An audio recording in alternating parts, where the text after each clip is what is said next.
What's going on, YouTube? We're back at it for another video, and today we're doing the Academy of Raya Lucaria guide part 2. Sadly enough, in the first video, did miss a few things when it came to some of the secrets, and in future content, I'll make sure that it's all jam-packed into one. That way you can seamlessly go throughout the entire area without having to return to some of those previous areas and grab up some of that loot. But where we're going to start out is going to be the schoolhouse classroom, and let's get straight into it. Now, once we spawn into the Lost Grace classroom, we'll need to head out into the hallway, take out a couple enemies, and then immediately take a left. We'll be going into that room where we found those two pieces of loot before, but behind that dead body is a fake wall or fake bookshelf. We'll need to hit that or roll into it to make it disappear, and then on our left or our right side, there's going to be a smithing stone, perfect for upgrading any of those shields, and then on the left side, we'll need to jump over this railing, walk along this ledge until we get to these rocks over here. Now these rocks over on the left side right here, we're going to need to jump up on top of those in order to get to the next piece of loot. In between, or once we get up to the top here, there will be a jump we'll need to make. Now lucky enough, I didn't jump, but I still made it. Could be different for you, but from this piece of loot, what we're going to get is another one of those helmets that increases our intellect by 3, but the difference is going to be the look and that it decreases stamina instead of the health as compared to the other helmet. Now going back to the classroom Lost Grace, we'll need to head back into that hallway, take out some of those enemies, and head over to the right where that big room full of mages is going to be with that large pot. Now if you have that Bloodhound Fang, especially if it's upgraded, you're going to make quick work of this room fairly easily. Now if you don't know about this weapon, or if you're looking to grab this one up, I have another video on the channel describing how to get this and where the location of it is, and some tips on how to beat the boss to get it.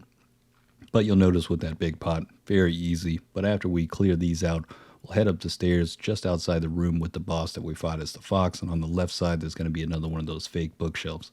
We'll hit that, and inside of this room, we're going to have a chest and a body to loot from here.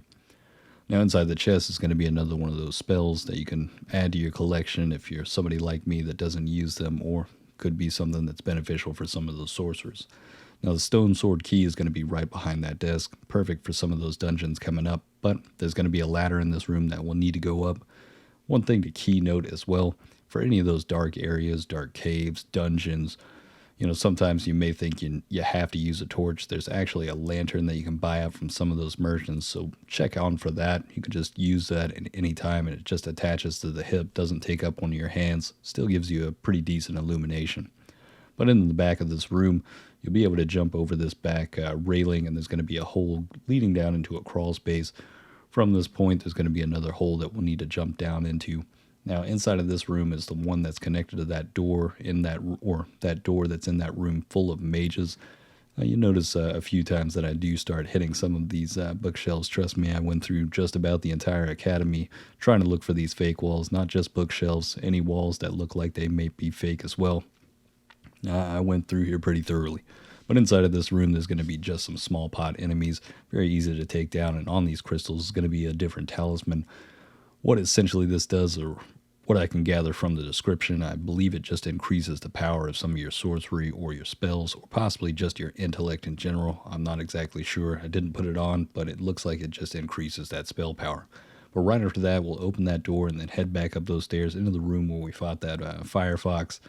And we'll just head out that gate, and from this point we'll just need to immediately take a right, and on this right side we're going to have a railing that we're going to need to jump over, and then we'll be able to head up this ladder and get some more loot. Oh, plenty more. Now inside of this room is actually a key piece of loot for any sorcerer, but as soon as we get up to the top, we'll need to jump in through these broken windows, head to the left first. We'll need to pick up a bit of crafting material over here. I don't know how beneficial this could be to you. I believe it's some kind of crystal bud that's something to do with crafting for magic amplification, I believe. But on the right side is going to be a legendary talisman. Now this is one of those key in-slot talismans for sorcerers. What this is going to do is increase your spell casting time. So casting spells a lot faster. I mean, that's going to be best in slot for any sorcerer. Can't believe I missed that one in the first video. But just outside of that room, we're going to have two different enemies outside of here and one golden rune over on the left side. Then we'll walk back just right of the door, jump over that railing, and then jump back down to where that main gate is. Now from this point, we're going to need to head over to the left where we opened up that door on the left side that leads up those stairways, and leads to that ledge where we jump over onto the rooftops. Now again, we'll just need to take out these enemies. It's going to be pretty easy, especially if you got that Bloodhound Fang. But we'll jump over that railing, head over onto these rooftops, and we'll pretty much get to about the halfway point before we started dropping down. You'll still need to take out those enemies. They'll still be there, so be on guard for that. But as soon as we get up onto this ladder, again, still going to be those flying monkeys, still going to be that mage over here, so make quick work of them. But by this point, we'll head over along that right side, we'll jump down onto that rooftop, and we'll finally be able to get that loot piece right there on our left. Now, as soon as we jump down from here, we're going to need to sprint jump onto the left side over here onto this other rooftop. You notice that I had died previously. Now, for anything, there's going to be a flying monkey down here, but you don't want to jump over to that rooftop on your right. You want to head over to the left first. That way we don't have to, double run through here. There's going to be a couple of archers over here and a couple of enemies, and they're going to be fairly close to the edge, so do watch out in that moment.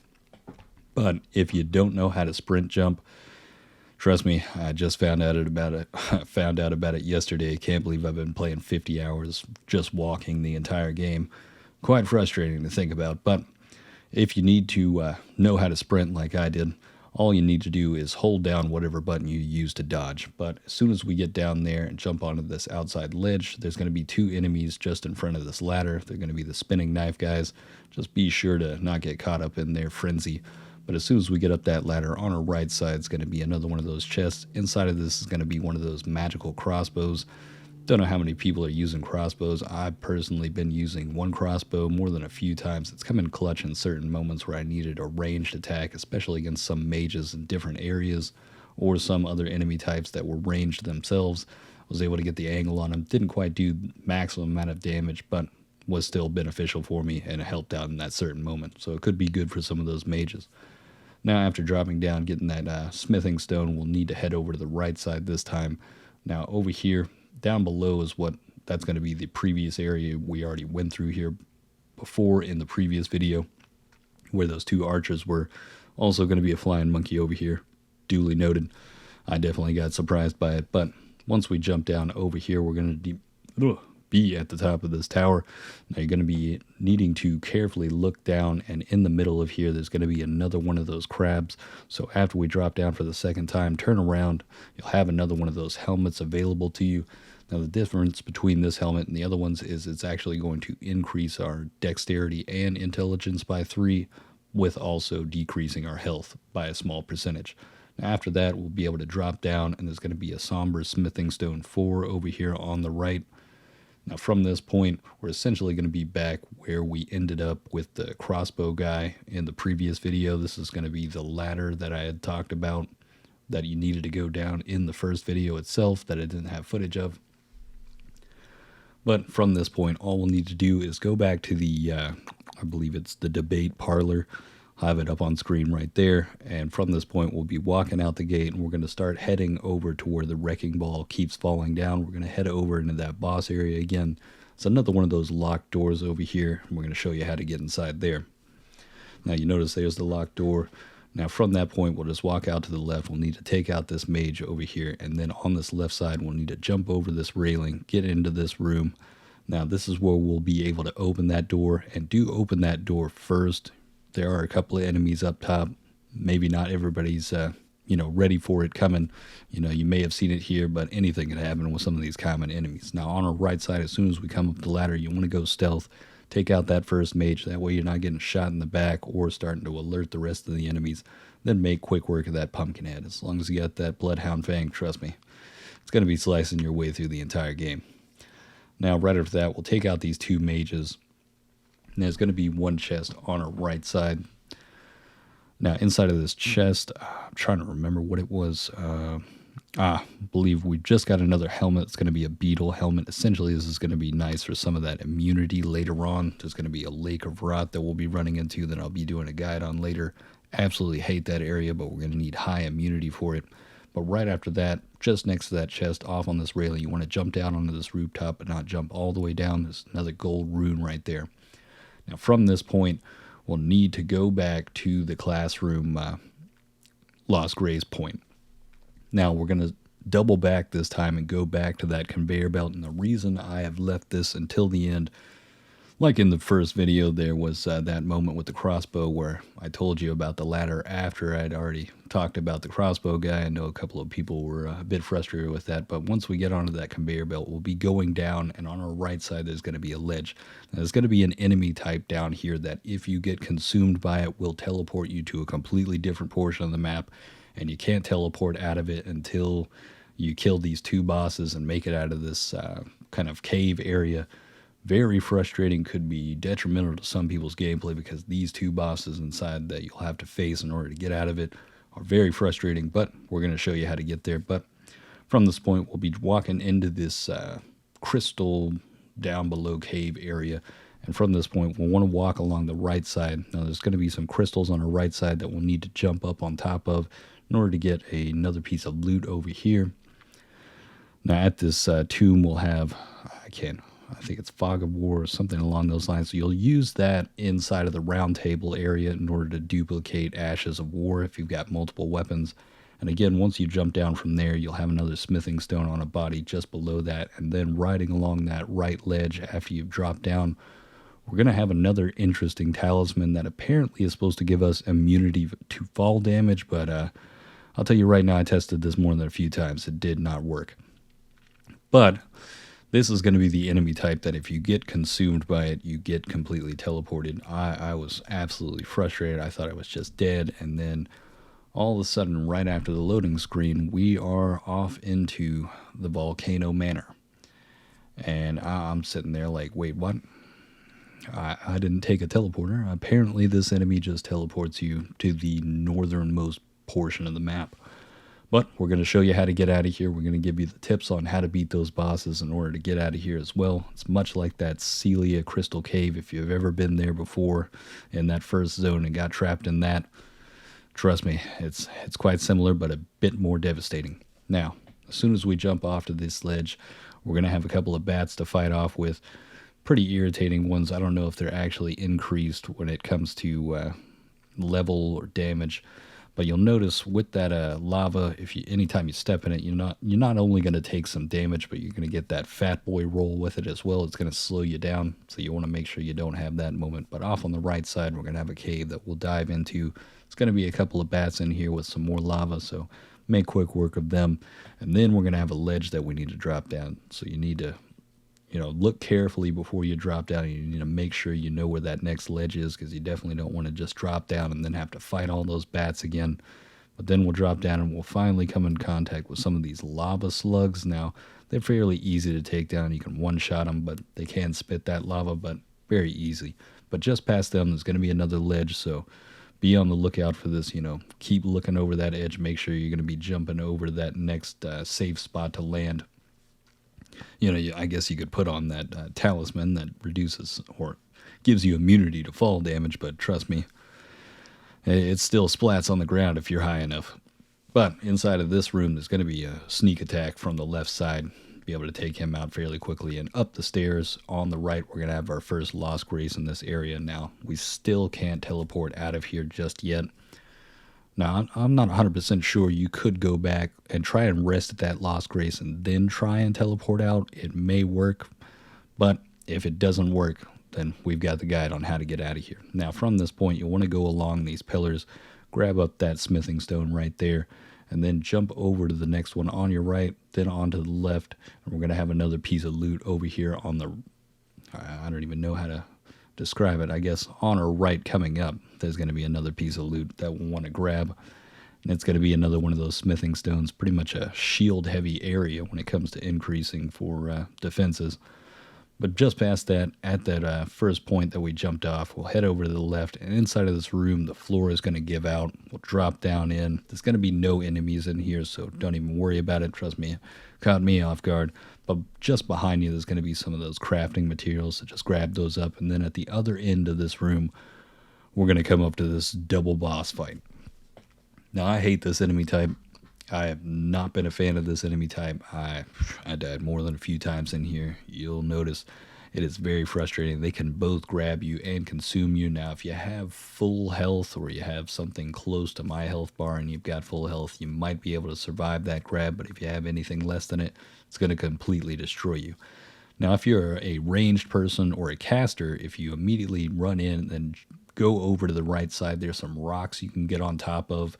Now, the other enemy type that slings his blades can still hit you up here. You can kind of dodge it yourself, but for any of those casters and any of those people that are ranged when it comes to bows, this is going to be your best in slot spot, because dealing with these guys and just trying to cast at them is going to be very frustrating, because one of them is just super aggro and the other one's just right behind it swinging away with that chain. Now, if you're melee, I'm going to show you the full footage on how I got this done. You'll essentially want to go for the one on the left, the one with the spinning blades. You want to make sure you go after him first. You may take a couple of hits. What you're going to need to do is not lock onto one of these characters. You're going to need to kind of keep them both in frame. And each time that one charges at you, you just want to make sure that you get out of the way. You can get behind it. You'll notice it's one of those moments, you think you're going to go in for that hit, but you need to make sure that you can kind of get that visual sight, wait for him to slam it down, and then get that guy to charge in. Now, you can get it to where he's far enough away, if you can kind of distance them to where he can't get that blade far enough to hit you, but you really do want to focus in on that circular spinning blade. Forgot to add already, you can summon inside of this room. I thought you couldn't, but after I take down this first boss right here with the spinning blades, I was able to get my summon off.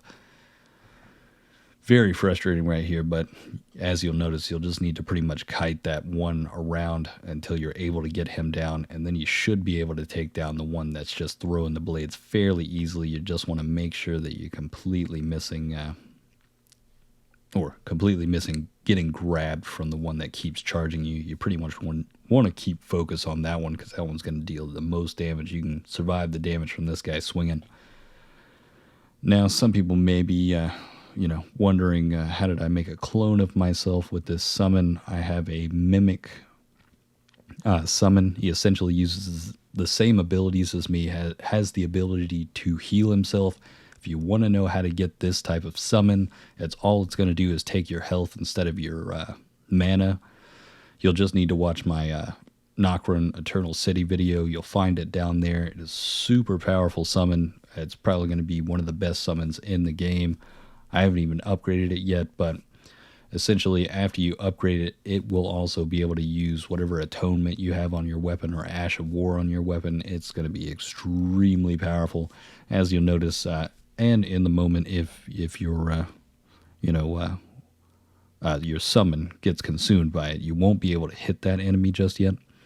Now, right after you defeat them, you'll get some type of halberd that is, or is that a spear? I believe it's a spear. It does fire damage as well.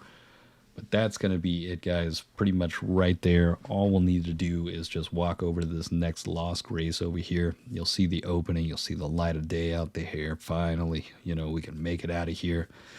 Was nothing but a 30-minute fight right there between those two machines. Hate 'em, hate 'em, hate 'em. But from this point, what you'll need to do is you'll need to take that Lost Grace. You'll need to go on out of here. Now, at Mount Gillimer, there actually is something we need to do out here with the quest line. If you go back to the round table and talk to some guy, I don't know if he might not be there. I'll have to do a guide on this as well. But there'll be a guy there you can talk to that there's some type of side quest out in this area that you'll need to get done through him at the round table. He should be in that main room as well in some type of fancy armor. But just down below here, we're going to have another Lost Grace. Now, as soon as I touched this Lost Grace, I still wasn't able to teleport out. But as soon as I rested at it, I was then able to teleport out. So that's why I say with that first Lost Grace, if you do rest at it, maybe it's possible that you could end up being able to get out of there a lot sooner before you have to make that boss fight, but I'm not sure just yet. I didn't test it at that moment. I thought I was just trapped in there, so maybe that's one way to get it done. But we'll just end it out here with the revenge killing of that teleporting robot. Very frustrating, but we got to go back and get it done. Now here at the end, obviously that's going to be the rest of the loot in this area as far as I know, I mean, I pretty much combed over just about every portion of it. I mean, if there's anything that I have missed, please let me know down in the comments below. I'll do what I can to add to what we've already got here, but I'm pretty sure we've 100% cleared this. There's only one other thing that I could add to it, but it's a separate dungeon altogether that's connected to the very back side of the castle itself on the side of the mountain. It's technically not even a part of the academy, but it does come into the academy. It's just not connected in that way. But I'll have a guide coming out for that soon enough. But that being said, if you've enjoyed this content, obviously if you want to see some of this action live, hit that link down in the description, follow me over at Twitch, or if you want to see more guides like this, that's very frustrating. I didn't know I left that in there. Yeah, that's one thing to note. Don't jump off too early. Something I probably should have said earlier, and maybe there'll be a comment about it later on. But that being said, hope you enjoyed this content. Hope this helped you out. Hopefully this is something, or what am I saying? Getting lost in my own words. It's a bit early right now, but like I said before, we're not going to have this type of problem again. Going to do one runs of some of these guides. Going to make sure I get everything done as thorough as possible so that we do not have these two different videos that have to be done where you kind of have to go back through all the content. Terribly sorry about that, but still a bit of trial and error, just starting out with these guides, but as the future progresses, we're going to have better and better content for you, and it's going to be absolute. We're going to have that 100% all loot, all secrets, and all boss tips available for that next area. But on that note, hope you guys enjoyed this. Hopefully it helped you out, and have a good one.